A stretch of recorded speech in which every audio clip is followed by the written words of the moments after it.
Dear students, today we will start a new chapter. Chapter number 23 from our civics. The name of the chapter is Market Around Us. Let's start. Chapter 23 Markets Around Us. In our day to day life, we require the services of a market. Commonly, market is a place having shops selling vegetables, clothes, stationery, etc. In exact term, market can be defined as a place where buyers and sellers engage in the activity of sale and purchase of goods. The buyer and seller can meet in a shop or a mall, and the buyer can pay for the goods or services through cash or credit card or any other mode. In our day to day life हमें market की services की आवश्यकता पड़ती है। और market एक ऐसी जगह है जहाँ पर शॉप्स होती है, और वो शॉप्स वेजिटेबल्स, क्लोथ्स और स्टेशनरी बेचती है।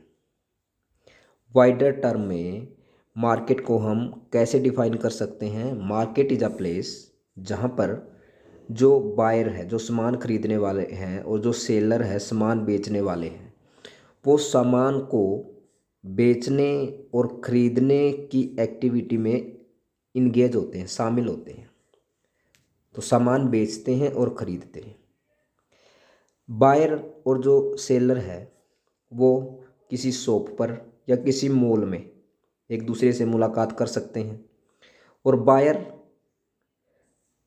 सर्विसेज और गुड्स के बदले पैसे पे करता है। वो पैसे कैश भी दे सकता है, क्रेडिट कार्ड के थ्रू पे कर सकता है, और जो दूसरे मोड है जैसे गूगल पे, फ़ोन पे etcetera.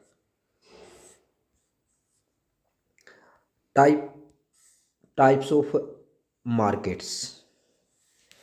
There are two main types of markets: wholesale markets and retail markets. A buyer can save a lot of money by buying directly from a wholesale market, as the wholesaler buys directly from the producers or the manufacturers, but they do not sell in small quantities, they only sell in bulk. तो two type की market है। There are two main types of market. एक है wholesale market और एक होती है retail market. Wholesale होती है थोक थोक मार्केट, और ये खुदरा मार्केट होती है। A buyer can save lot of money.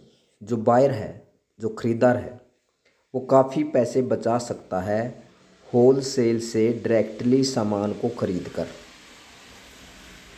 क्योंकि जो होलसेलर है वो प्रोड्यूसर और मैन्युफैक्चरर से सामान खरीदता है।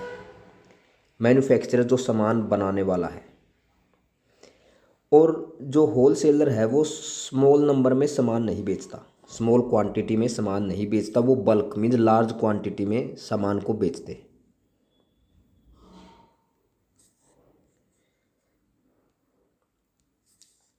The retailer sells the goods in small quantities or numbers, but at a higher price, as he or she buys from the wholesaler and adds the cost of transportation, investment of money, time, storage charges, and profit on the price of goods.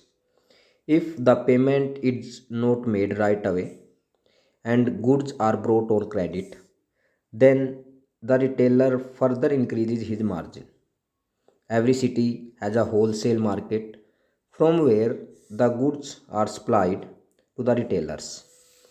तो देखिए, जो retailer है वो small quantities और small number में सामान बेचता है, लेकिन हायर प्राइस पर। क्योंकि जो रिटेलर होता है वो होलसेल से सामान खरीदता है, लेकिन इसके साथ साथ जो ट्रांसपोर्टेशन कॉस्ट है, जो पैसा उसने इन्वेस्ट किया है, जो टाइम उसका लगा है, स्टोरेज चार्जेस और प्रॉफिट, इन सब को ऐड करके फिर वो किसी भी चीज़ के प्राइस को निर्धारित करता है।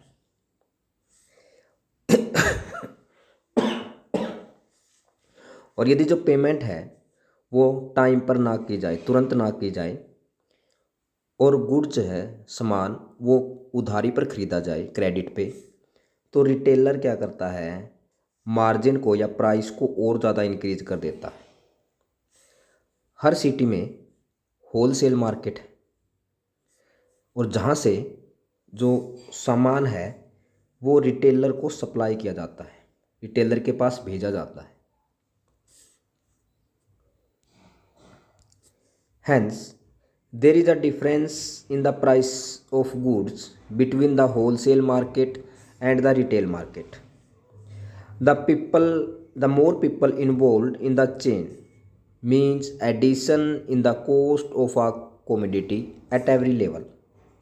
They all have to make profit at every level to pay for their investment, manpower, premises and storage facility, etc. देखिए, जो होलसेल मार्केट है, वो जो रिटेल मार्केट है, वहाँ पर वस्तुओं के दाम में डिफरेंस होता है, प्राइस में डिफरेंस होता है। जैसे जैसे और ज़्यादा कस्टमर है वो जुड़ते जाएंगे, मतलब चेन जैसे जैसे बड़ी होती जाएगी, तो इसका मतलब है कि हर लेवल पर वस्तु की लागत भी बढ़ेगी, और वो सभी हर लेवल पर सभी को प्रॉफिट चाहिए होता है, क्योंकि उन्होंने जो इन्वेस्टमेंट किया है, जो मैन पावर पे खर्च किया है, और जो दुकान का किराया दे रहे हैं, और जो स्टोरेज फैसिलिटी पे खर्च कर रहे हैं, तो उन सबको भी वो ऐड करेंगे और फिर प्रॉफिट भी कमाएंगे। इसलिए जो रिटेलर है तो वो वस्तुओं के दाम ज़्यादा रखते हैं। जैसे जैसे मतलब चेन बढ़ती जाएगी, जैसे जैसे चेन बड़ी होती जाएगी, तो वैसे वैसे प्राइस भी बढ़ता जाएगा।